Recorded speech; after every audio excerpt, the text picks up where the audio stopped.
Look, we're in relatively good economic times comparatively, yet there's a hell of a cost of living squeeze on. There's a housing crisis. I'll show you some reports here, Caroline, of people asleep, the working homeless, they're being called, in the suburbs of Sydney. Some of these people are pictured in Prime Minister Anthony Albanese's very electorate.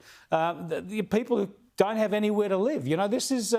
This is confronting stuff for a country with 3.5% unemployment and still a pretty good economic situation.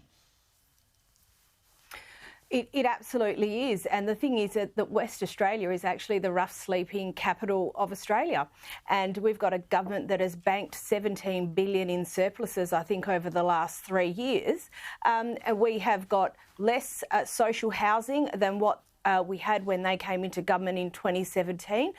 We have got an absolute crisis in construction, which Mark McGowan tries to blame on things being too good, which is one of the most awkward responses I'd seen. And then even more awkward response today that, we've got less social housing because we had to get rid of, group social housing so that we could get rid of the drug dealers or something ridiculous like that today. We've got 34,000 on our social housing waiting list and 9,000 on the emergency list. And the fact of the matter is, as we have this squeeze on cost of living, things like rents and even things like groceries and all those things are going up.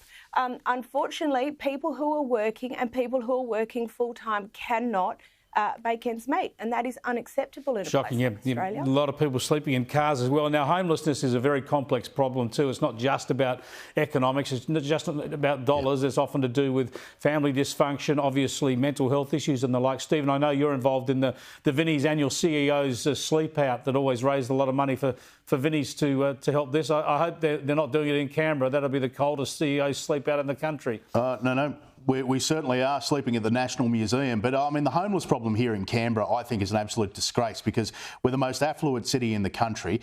We've got the highest cost of living, and it's really a two-tier economy here where you've got the rich public servants who are doing quite fine, but then you've got this other group of people in Canberra who are really struggling. And we've got a government that has ripped millions out of the public housing infrastructure. We've got less public housing dwellings now than we had when this government came to power. We've got about 3,000 people on the emergency waiting list. It's extraordinary that in a city in cities like Melbourne and Sydney, homelessness, as you say, is a complex problem that is going to be very difficult to fix 100%.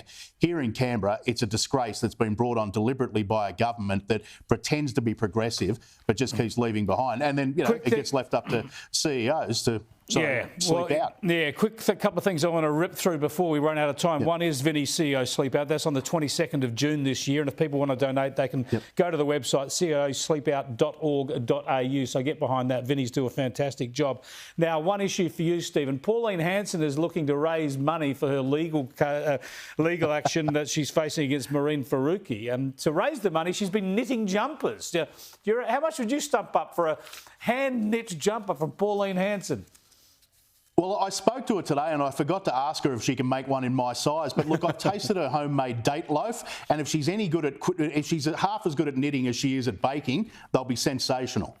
Well, I've not eaten any of her food, but I did drink some of her gin once that someone bought somewhere along the way, so I can recommend that. And now, while we've got royalty here, Caroline, I've got to get your thoughts on this latest story when it comes to royal gossip. So many people bagging Harry over the last few years. Now William's copped a serve. They reckon he's got a bit of a temper behind the scenes. Newsflash, the royals are human beings. Look, this doesn't particularly surprise me. As someone who themselves is prone to the occasional tantrum, and I think a lot of us are, this doesn't surprise me. They do very well. They do very well in public. What's he got to lose his temper about? Guess what? His marriage isn't perfect.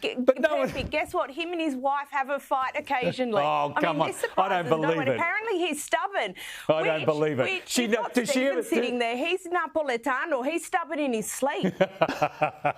Tested the shekel. I just don't think that William's ever, forgotten to put out the rubbish bin or didn't unpack the dishwasher or forgot to, I don't think he has those sort of daily hassles. So I think he'd be pretty level, pretty easy there, I reckon, in the palace.